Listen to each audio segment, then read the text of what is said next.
Cube Radio. Salut, c'est Charles Dran avec l'équipe dans 5 minutes. On s'intéresse aux sciences, à l'histoire et à l'actualité. Aujourd'hui, on parle de nos oreilles, plus précisément des acouphènes qui affecteraient le quart de la population à un moment donné ou à un autre de la vie. Et ces sons ne sont pas une bonne nouvelle. À long terme, ils indiquent une perte d'audition et de qualité de vie.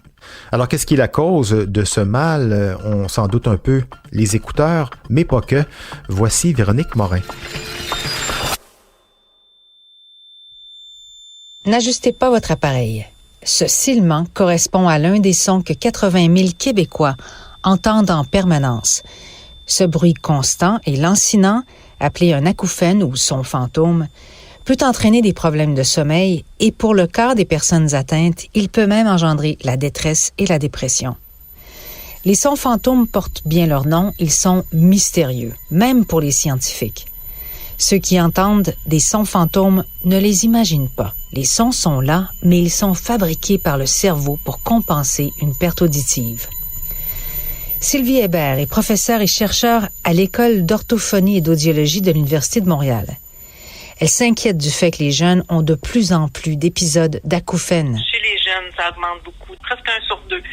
Donc, qui n'était pas nécessairement un acouphène chronique, là, faut s'entendre. Dans ce cas-ci, la question c'était, est-ce que vous avez eu un acouphène, entendu des bruits dans vos oreilles, dans votre tête, pour plus de 5 minutes dans l'année précédente? Et puis à cette question-là, les jeunes répondaient oui, et c'était lié au niveau d'exposition à la musique et aux appareils portables. D'ailleurs, les acouphènes intermittents toucheraient de 12 à 30 % de la population. Quand on a un acouphène après une exposition à la musique, c'est clair que c'était trop fort. Et quand on a des acouphènes à répétition, ce n'est vraiment pas bon signe, parce que ça peut mener à des acouphènes permanents. Quand on a un acouphène après une exposition sonore, là, c'est un gros signe d'alarme, là. On comprend que le principal coupable de cette surdité momentanée chez les jeunes, mais qui peut avoir des impacts plus tard dans la vie, c'est la pollution sonore. La musique trop forte, les écouteurs directement dans les oreilles. Toute forme de perte auditive peut mener à un acouphène. Et cette perte auditive est souvent causée par l'exposition à des bruits trop forts, trop longtemps, à répétition. Le problème avec les jeunes, le drame un peu, c'est que c'est à long terme que ça va les affecter. Puis c'est difficile de s'imaginer une perte auditive quand on est jeune, quand on entend. Là. Selon les normes, pour éviter des dommages au système sensoriel, les sons ne devraient pas dépasser 80 décibels pendant 8 heures ou 91 décibels pendant 30 minutes. Bref, la puissance des décibels est corrélée avec le temps d'exposition. Dans une boîte de nuit, les décibels grimpent facilement au-dessus de 100 pendant plusieurs heures. On sort de là, les oreilles bourdonnent, parfois pendant des heures. C'est ce qu'on appelle un acouphène momentané. L'être humain n'est pas fait pour écouter de la musique, des sons amplifiés électriques. Là. Donc, il faut comprendre qu'avoir les oreilles qui bourdonnent ou qui scellent après avoir été exposé à des bruits trop forts, de façon répétée, peut éventuellement mener à l'acouphène, devenant chronique en permanence. Et ça, c'est pratiquement intraitable. Selon Sylvie Hébert, les normes ici, au Canada, sont très permissives comparativement à certains pays d'Europe qui forcent les compagnies de cellulaire, par exemple, à mettre un seuil de volume à leur appareil pour protéger les oreilles des consommateurs et surtout des jeunes qui sont inconscients du danger. Pour en rajouter une couche, il y a une étude de l'Université de Boston qui a démontré que même à des niveaux acceptés par les normes en Amérique du Nord, il existe une perte des fibres nerveuses du système sensoriel auditive.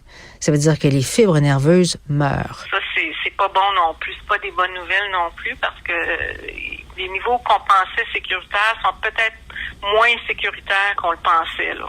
Les chercheurs s'expliquent encore mal les mécanismes qui entraînent les acouphènes permanents.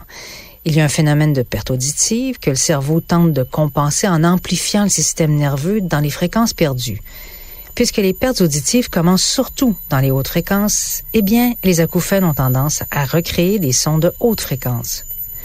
Pour des raisons mécaniques, la cochlée de l'oreille interne, qui a la forme d'un escargot en colimaçon, reçoit et analyse les hautes fréquences en premier. Quand on entend un son complexe, un son naturel, ça va être décomposé en fréquences, un peu comme un prisme lumineux. Ça va être la lumière va être décomposée en certaines fréquences particulières et les hautes fréquences vont être analysées plus tôt dans la cochlée et ça va de façon décroissante jusqu'aux basses fréquences plus loin dans le colimaçon.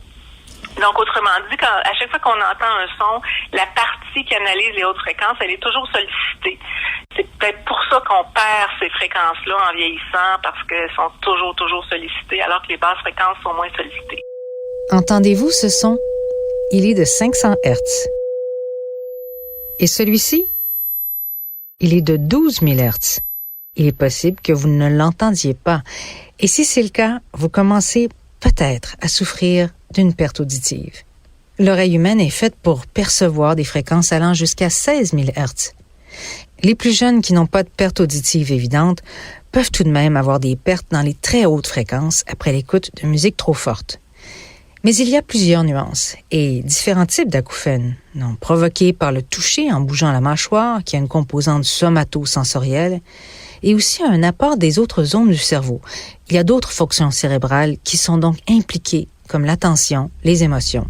On comprend pas encore tout à fait pourquoi certaines personnes sont vraiment dérangées à un point où c'est plus possible pour eux là, de fonctionner. Puisqu'il n'y a pas de traitement pour enlever l'acouphène, les chercheurs s'attardent à traiter les symptômes. On cible la détresse, on essaie d'améliorer l'audition s'il y a un problème auditif. Sinon, un enrichissement sonore, augmenter le bruit ambiant avec un ventilateur ou de la musique de fond peut parfois aider. Oui, l'OMS est très préoccupée par la surdité. 1 personne sur 5 souffrira de pertes auditives d'ici 2030 et il n'y a pas de traitement pour guérir. Bien sûr, il y a des appareils, mais l'ouïe ne revient pas quand elle est endommagée. C'est pour la vie. Donc, protégez vos oreilles et celles de vos enfants en diminuant les temps d'exposition au bruit fort.